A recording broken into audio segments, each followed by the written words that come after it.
माहीगीर और जिन। एक था माहीगीर जो एक छोटे से साहिली शहर में रहता था। रोज समंदर जाता, मछलियां पकड़ता और बीच कर अपने बच्चों का पेट पालता। एक दिन जाल में एक पुराना चराग फंस गया। माहीगीर ने सोचा, चुल्लू इसे साफ करके बीच दूंगा। जैसे ही इसने चराग को रगड़ा, धुआं निकला और इसमें से एक खौफनाक जिन जाहिर हुआ। जिन ने गरजदार आवाज में कहा, ए इंसान, मैं इस चराग का गुलाम हूं, क्या हुक्म है? माहीगीर डर के मारे कांपने लगा। माहीगीर ने हिम्मत जमा करके कहा, मैं एक गरीब आदमी हूं, क्या तुम मेरी मदद कर सकते हो? जिन ने कहा, हाँ, मैं तुम्हारे हर हुक्म की तामील करूंगा। माहीगीर ने सबसे पहले एक शानदार घर और ढेर सारा सोना मांगा। पलक झपकते ही वो एक आलीशान महल में थे, खजानों से भरे। वक्त गुजरता गया और वो अमीर से अमीरतर होता गया।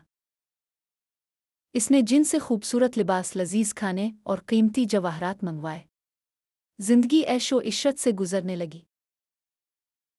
एक दिन माहीगीर की बीवी ने कहा, तुम हमेशा जिन से अपनी ख्वाहिशें पूरी करवाते हो, क्या तुमने कभी उसके बारे में सोचा है कि वो कौन है?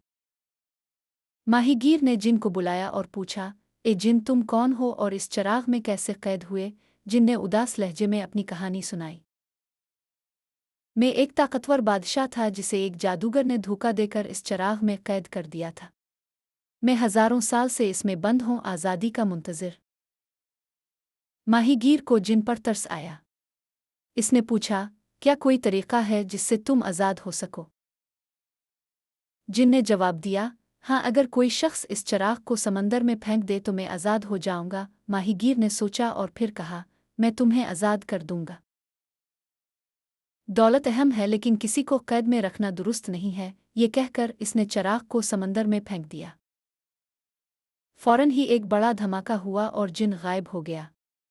माहीगीर अब पहले की तरह गरीब नहीं था, लेकिन इसने एक बड़ा सबक सीखा। इसने समझ लिया कि हकीकी खुशी दूसरों के साथ हमदर्दी